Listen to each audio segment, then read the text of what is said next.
Hi everybody, and welcome to the very first webinar in my brand new webinar series, 3 Ways to Work with the Magic of the Moon. I am absolutely delighted that you're here. I'm Yasmin Boland. I'm an astrologer, a moonologer, and the best-selling author of Moonology and the creator of the Moonology Oracle cards.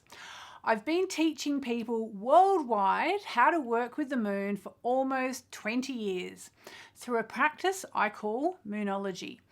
Moonology is the study of the moon as she moves around your birth chart and influences different parts of your life. But it's also about how you can work with the 8 main phases of the moon in order to manifest whatever it is that you want to create. Today, in my first webinar of this 3-part series, I'm going to teach you some tried and tested methods for working with Moonology and the moon to manifest abundance. Like everything I teach in Moonology, these methods are a mix of ancient wisdom and modern ideas and teachings on how you can experience this practice so you can change your life for the better. So without further ado, let's dive into how to work with the moon to manifest abundance. Truth be told, you can work with the moon to manifest pretty much anything in your life. The moon is a magical cosmic timer. She's up in the skies every night, every single night, even if some nights we can't see her. The moon is also free for everybody to access. Everyone can learn how to work with the moon to create the life of their dreams. So magical women in particular have been accessing the powers of the moon for millennia. Now, as we experience the resurgence of the divine feminine, women everywhere are realizing they had this magical lunar connection all along. And guess what? They're starting to use it. Before we go any further, let's explore the basics of manifesting. To manifest something means to make something real. In fact, it's quite a new word in terms of being used this way. If you grew up believing that life just happens to you and there's nothing you can do about it, this concept might be quite mind-blowing for you. I'm just going to ask you to take it on trust a little bit as we start out. You have the power to consciously create your own life. I've been working with the moon for 20 years now, and I can tell you that everything I'm about to teach you absolutely works. It's worked for me, and it's worked for thousands and thousands of my students. Over the years, we've manifested just about anything you can think of, from house moves to new jobs to wonderful partners to new cars to new spiritual teachers, just through working with the moon. So, what do we mean when we say manifesting abundance? Early on during my spiritual journey, I learned quite quickly that many teachers prefer to use the word abundance rather than money. So instead of saying, I would love to attract loads of money, people say, I would love to attract lots of abundance. In one way, I slightly disagree with this because I think it comes from the fact that people think that money is somehow bad. They don't even want to say the word. They don't want to admit that they want to attract money into their life. So instead they say, I want to attract abundance.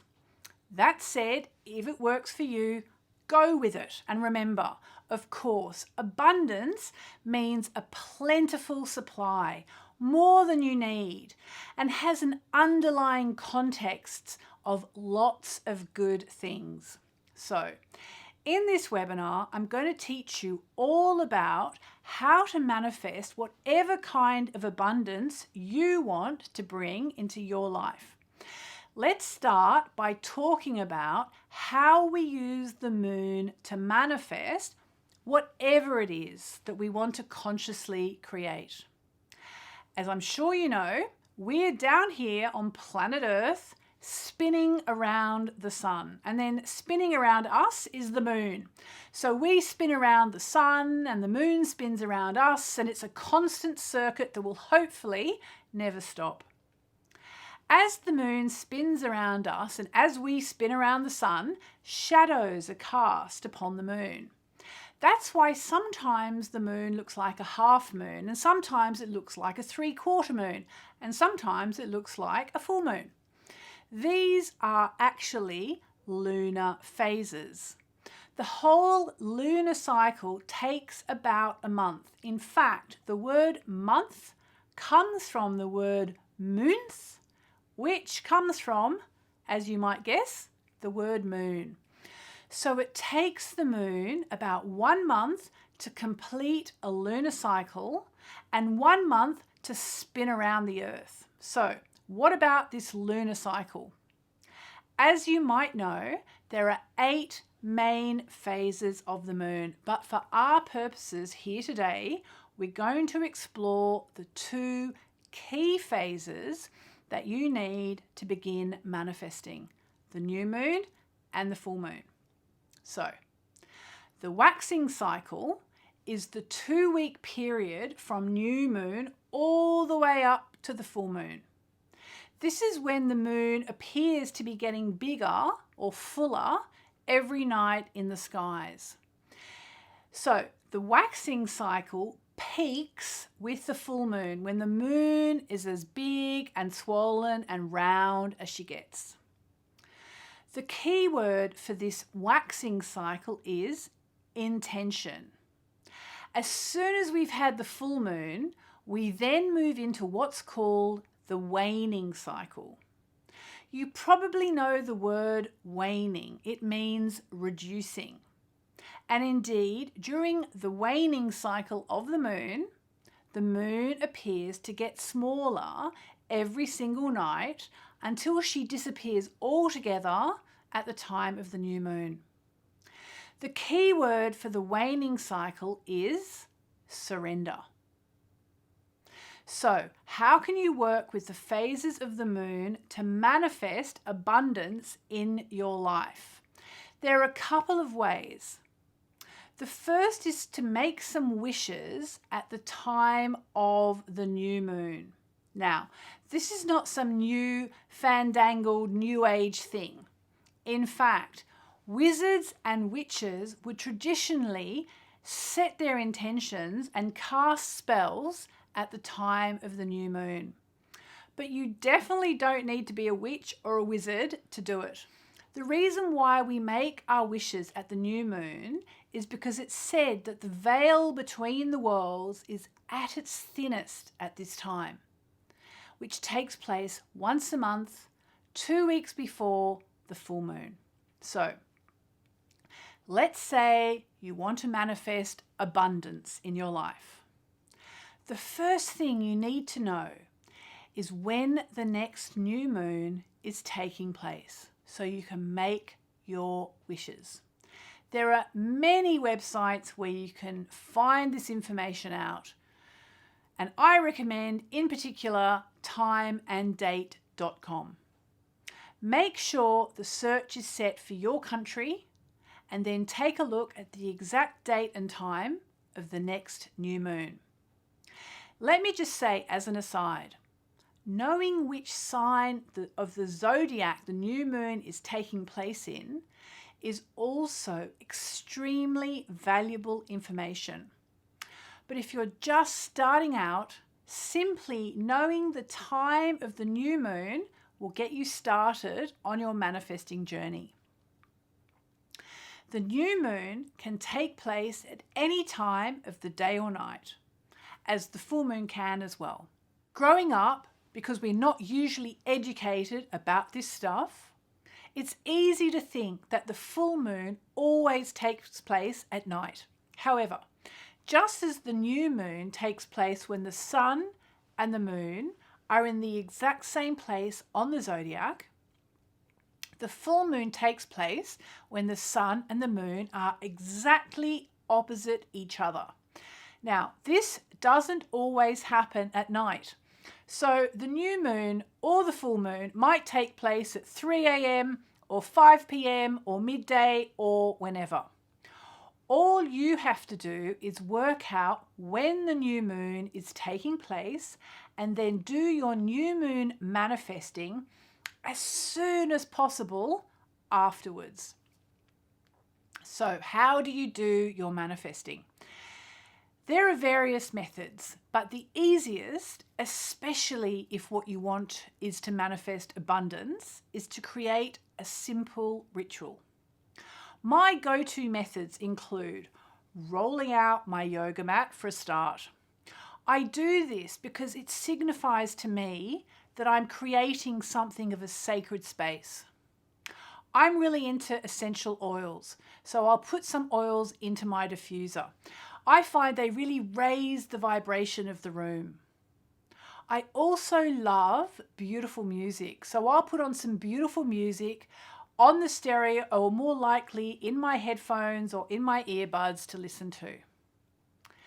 Then I'll simply sit down, cross my legs, and do some simple stretches to get into my body, to get my body into alignment.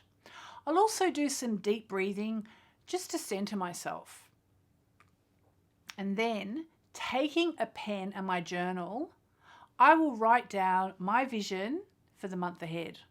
I'll write down whatever it is that I want to bring into my life, and I'll write it feeling it in my heart. So let's just say you want to manifest an abundance of love. Obviously, that's rather an abstract concept. So what I would do is I would drill down a little bit and think about what kind of love I want in abundance. So, for example, do I want to see more of my family? Do I want to be surrounded by more friends? Do I want to meet new people? Am I looking for romantic love? Do I want more love from my existing partner? So once I've decided that, I'd put this wish on my list. For example, say you're single and looking for new love. You'd make a note of this in your journal. Literally just write down, I am wishing for new love, or I am wishing to attract new love into my life. And then what you need to do is turn it into an affirmation. So it could be, for example, I am now attracting an abundance of romantic love into my life. My life is filled with love. I love love and love loves me. It needs to be something you can say with passion, which you can really feel in your body as you say it. So what you need to do is tune into your feelings. All manifesting comes from the heart, okay? So you need to imagine how fabulous it would feel to have romantic love in abundance. Maybe you imagine yourself at a romantic dinner with your hands joined with your partners over the table, the lights low and soft music tinkling. Or maybe your idea of romantic love is sitting on the couch, enjoying a takeaway and watching Netflix with a person of your dreams, or I don't know, scaling a mountain together. By the way, it's not really recommended that you imagine a particular person when you're doing your new moon manifesting and your visualizations. Unless you're already married, it's best to just leave the other person as a kind of blank slate for the universe to fill in. The idea is to throw yourself into the visualization, into the imagining, into the feeling of having the wish fulfilled. There is an endless amount of research to show that positive visualizations like this will help you achieve your goals. As the saying goes, if you believe it, you can achieve it. Now, it may not happen in the first month you make your wish, But that's not the point. This first new moon wishing session is literally just about you starting to believe it's possible for you to manifest whatever it is you're aiming to bring into your life. Because once you start to believe it's possible, you will start to create it. A very important thing to know is that self-doubt is the biggest block to manifesting anything, including abundance. So in the case of imagining an abundance of love and great relationships in your life, imagine opening your heart chakra and feeling grateful for all the wonderful love that's coming your way. Imagine feeling loved and loving. Maybe you'd like to imagine yourself cooking for your partner or being cooked for. Whatever it is that feels like romantic love or an abundance of love to you. Whether you want to envisage romantic walks or even hot sex, it's up to you. The idea is to get yourself into a headspace where you know that you deserve love and that you can be loved. In that way, you'll start to open the gate so that love will come to you. Make sure you do the visualization at the time just after the new moon for at least 68 seconds. I would also strongly suggest that you take the affirmation that you wrote down and make it your affirmation for as long as it takes to find the love you're looking for. Literally, just walk around saying this affirmation over and over again. You can say it silently or out loud.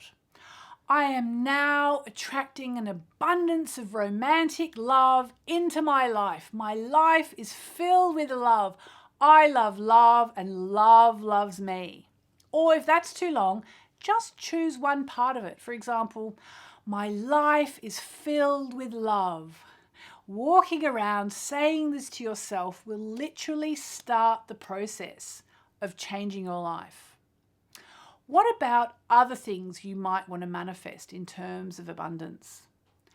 I've focused on love so far, but what if you're wishing for an abundance of money? How would you do that? You might like to create an affirmation that says something like, I am abundant. Money flows to me like a magnet. I have more money than I can imagine. Or I have more money than I can spend. Or something like that. Affirmations need to be said in a way that uplifts you and makes you feel amazing. That's actually their magic, the fact of how they make you feel. Think of it like this. When you're doing your visualizations, they should be so enjoyable to you that they actually put a smile on your face. I can't stress strongly enough how important it is to understand that manifesting comes from feeling good about whatever it is that you're planning to manifest. And manifest just works better just after the new moon. But it doesn't stop there. Before you finish this new moon ceremony, it's a really good idea to close it with some carefully chosen words. My favorite words for this are for the good of all or not at all. Here's the thing. It's all very well having an idea of what you want to manifest in your life. However, the universe also has its own ideas about what you need in order for your soul to evolve. It's very hard not to try and influence the outcome of all our manifestations down to the final letter, but that is actually not the best idea. It's far better to just declare that you're open and ready for love or abundance or for whatever it is you want to attract in your life. Don't think too hard about who or what or how or why. You can make a kind of declaration to the universe such as, may the magical energy of the new moon Magnetize my dreams to me. So be it. And I would always add a sort of disclaimer at the end. My go-to is the one I just said before, for the good of all or not at all. That's kind of like an insurance policy. I like to give the universe the last say. I also like to use the Sanskrit chant Om Namo Narayani, which means I surrender to the divine. In other words, at the time of the new moon, we set our intentions and send our wishes out into the universe.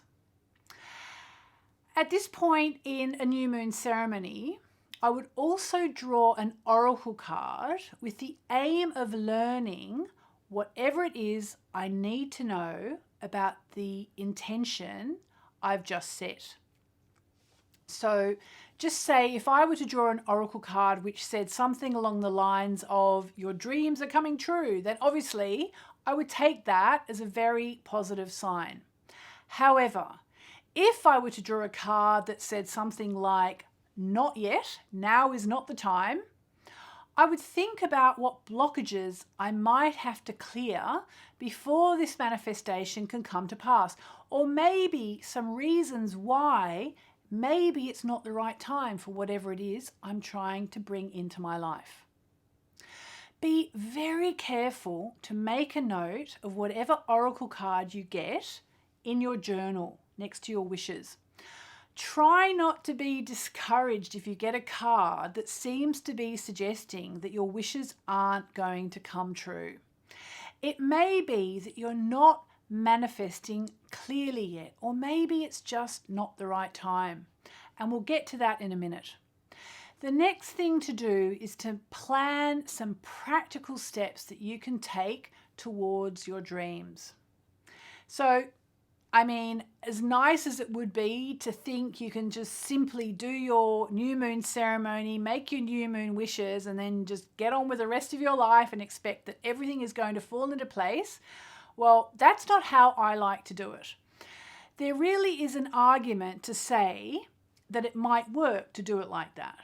As long as you can believe something for at least 68 seconds, it's said that it's going to start to come into reality. However, I am very much about balancing practicality and spirituality. So if you want an abundance of good things in your life, there's going to be a little bit more work to do. If you want new love, for example, you're probably going to have to go out and meet people. Or let's say you want more money, then you're going to have to think of a couple of ways to attract that. For example, you would want to look online for work or ask friends who work in the industry you're interested in if they know of any vacancies. If you want a new car, for another example, you're probably going to have to look for cars that are for sale. You're going to have to work out your budget and so on.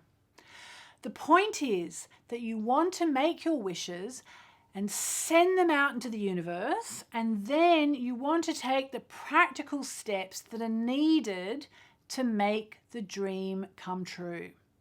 Set yourself at least 3 tasks that you can do over the coming 2 weeks towards your dreams, and also pay attention to any signs you get about your dreams coming true. That's the universe encouraging you to hold the dream. So you do your manifesting at the new moon, which, as I said, is the start of the waxing cycle.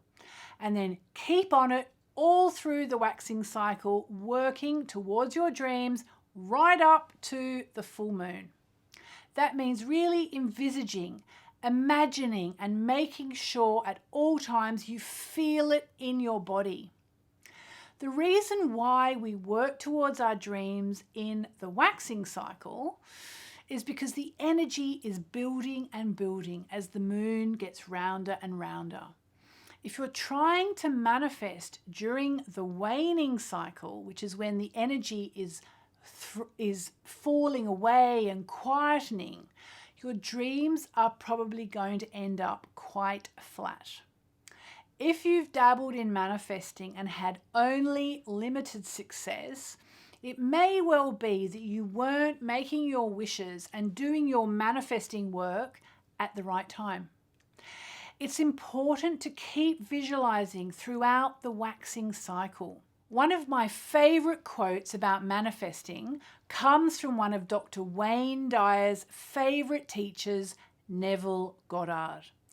Mr. Goddard advised that in order to make a dream come true, you have to feel the feeling of the wish fulfilled. As you might know, Wayne Dyer actually wrote a book with a title that came from that expression. So at the time of the new moon, when you do your visualizations, feel the feeling of the wish fulfilled.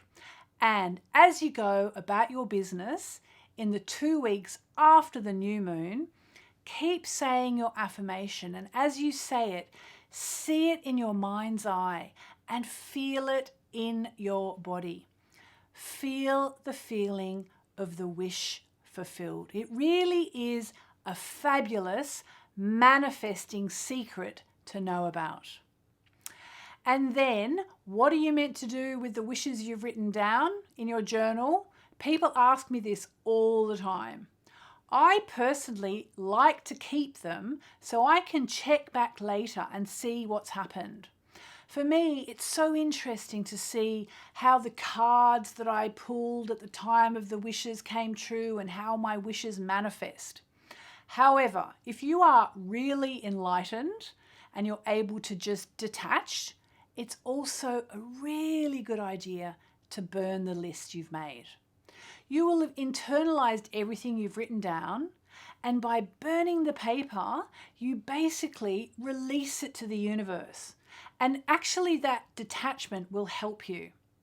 Just as self-doubt is a big block for manifesting, so too is being too attached to what you're wishing for. There's nothing much more detached than burning your wish list. Okay, so that's everything you need to know about basic new moon manifesting in terms of what to do in the waxing cycle. However, we also need to consider what needs to be done during the waning cycle. People get really into their new moon wishes, but the waning cycle is equally important. Essentially, we have the 2 weeks after the new moon during the waxing cycle to work on our dreams. And then comes the full moon, which is the time to surrender. Did I say surrender? Yes, I did. In this case, though, don't think of surrender as I give up. Think of it as handing something over. For example, if someone has to surrender their argument, it comes with a feeling of resistance. But if you're surrendering your problem to the divine, it's like you're giving your problem to the divine. In this case, you're handing your dreams over to the universe. Just surrender your dreams. Surrender them over to be taken care of by the universe. Why? Because for one thing, sometimes wishes take time to come true for reasons you may not even understand at the time, but you might understand later. And you can't be on all the time manifesting. You would be exhausted. So at the time of the full moon, surrender your dreams, hand them over to the divine, hand them over to the universe for a little while. For another thing, quite often our wishes will morph and change. So once you get to the full moon, it's time to take a look at the wishes you made back at the new moon. In this webinar, I've shared an example of how to make one wish, but you can make 2 or 3 or even 10 at any new moon. You can make one big wish if you prefer and lots of little wishes. The point is, once you get to the full moon, have a look and see which of your new moon wishes have come true. So if you've kept your wish list from the past, have a look through those at the time of the full moon as well. Sometimes things come true long after we've stopped wishing for them. It's as though the wishing sets them in motion. and then they take care of themselves. The other trick is to be sure that you are being grateful for all your wishes that come true. Thank the universe and consider doing a random act of kindness for someone as an act of gratitude. It's also really worth mentioning that at no point during the lunar cycle is it a good idea to focus on the negative, okay? This is not about emotional bypassing or pretending everything's okay when it's not. However, I would suggest that your best bet is every time you get a negative, worried or concerned thought about someone or something in terms of what you're trying to manifest or what you are in the process of manifesting, turn it around, okay? How do you do that? Think about what you're grateful for instead. This is a really, really simple but possibly life-changing trick to teach yourself to do. If it helps, every time you get a negative thought, think that here and now, I'm going to focus on the positive and bring to mind your positive visualization. But what about if your wishes haven't come true yet by the time of the full moon? That's fine. As I said, some things take time and sometimes for reasons we don't even understand yet. It really is advisable to take things in baby steps though. For one thing, when you take baby steps towards your goal, it's easier to move from the initial beginning point to the next step, to the next step, to the next step on your manifesting journey. I've been advising people to take baby steps in their manifesting forever. One of the reasons why this is so important is because as you make your little wishes along the way, your baby steps wishes along the way, and they all start to come true one after another, baby step after baby step, until you get to the bigger and bigger and bigger things, seeing these little baby step wishes come true really boosts your confidence in your ability to manifest. It's so important that you can see this is not just wishful thinking. Honestly, hand on heart, this stuff really works. Once you start to see it working in action in your life, you will feel even more empowered to keep going towards the bigger and bigger and bigger things. Okay, but back to the full moon. It's crucial to offer up your wishes to the universe at the time of the full moon, in my opinion. It just aligns your energy beautifully. It means that you're accepting what is and you're loving life no matter what is. Once we stop fighting the universe, that's when dreams start coming true. The way I do this is I sit down at the time of the full moon and I chant the 3 Sanskrit words I gave you before, like this. Om Namo Narayani. As I said, they mean I surrender to the divine. So surrender your wishes to the divine. You can always come back to them later. It's also really important to use the full moon to do some forgiveness work. Sometimes what's blocking us is a lack of forgiveness to ourselves. So we don't think we're worthy of our wishes. Can you see how that might work? Or it may be that we're so angry with someone that we're putting out negativity and resentment into the universe. And of course, what we put out is what we get back. So at the time of the full moon, do some release work. All your emotions come up, process them. An example would be writing down whatever is upsetting you and then burning that list to help you let it go. And then after the full moon, in the 2 weeks of the waning cycle, as the moon shrinks down and gets smaller every night, and as we move back to the next new moon, do your best to be as detached as you can. Trust that the universe is giving you what you need. You might wonder, what's the point of making new moon wishes if you're just going to surrender them all to the divine at the time of the full moon? All I can tell you is that I've been working with these methods for the past 25 years or so, and they work incredibly, hand in glove like this. I wonder if it's because we need to make wishes from the heart, but in order for them to manifest, we have to release them to the universe. So, using my methods, we make those wishes from the heart at the time of the new moon, and we keep making those wishes throughout the waxing cycle, but then at the time of the full moon, we release them. Maybe that's why releasing them at full moon is such a powerful process. Magical people, especially women, have been manifesting with the moon for millennia. It works like a charm, but you have to do it. In my next webinar, in my free series, 3 Ways to Work with the Magic of the Moon, I'll be back teaching you about some of my favourite practices to help you get in tune with the moon and to give these methods of manifesting an extra boost to change your life in amazing ways. Join me tomorrow at midday Pacific time, and remember to leave any questions in the comments section under this video. I'll be answering your questions live in the final webinar on Thursday.